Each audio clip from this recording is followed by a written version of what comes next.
What's up, guys? So I'm going to show you how to fix your Spotify Wrapped not showing. So if this video does help you in any way, please consider subscribing to the channel and liking the video, as it does mean a lot to the channel. So what you need to do first, you need to make sure your Spotify app is updated to the latest version. If it's not updated to the latest version, you're not going to be able to see your Spotify Wrapped. That's a huge issue that a lot of people were having.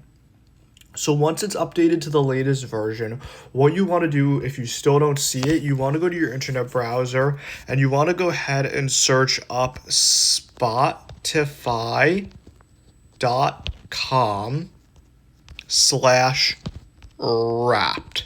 Just like that. Search up spotify.com/wrapped, click go, and it'll say 2025 Wrapped. Wrapped is in the app. So what you have to go ahead and do, you have to just go ahead and click open the app. So just go ahead and click open the app. And once you click that, it should take you into the app and you should see your Spotify 2025 Wrapped. That's how you go ahead and fix it. Hopefully video, subscribe if you are new, put on notifications.